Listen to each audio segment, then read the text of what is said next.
All right, let's finish up the last section in this chapter by solving polynomial inequalities and rational inequalities. So remember, we've already looked at inequalities, but in this case now a polynomial inequality just has the inequality sign instead of the equal sign.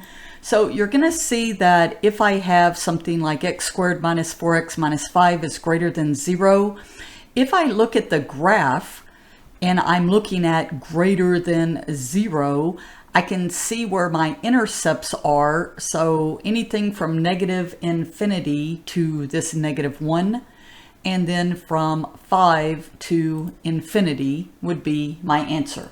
And so this is just saying to solve a polynomial inequality, you do need to look at the signs within the intervals, and that's just plugging in test values, which you will do.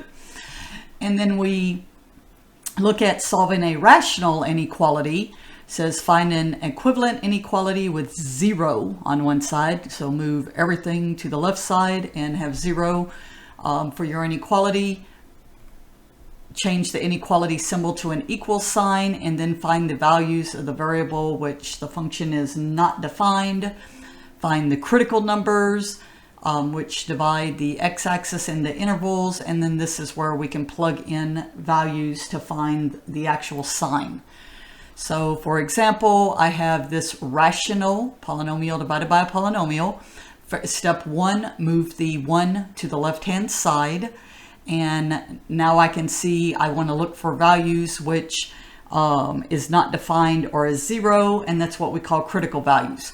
So I can just look at this and see that if x equals 2, right, that this is going to be a 0, so it's not defined at x equals 2. If I set this equal to 0, I multiply both sides by the denominator. Be sure you distribute this out. This cancels, but then that you've distributed out here. And I also get x equals 5, which once again I can use test values within these intervals to see the sign of the function to get my my domain, where from negative infinity to 2, and then including 5 to infinity.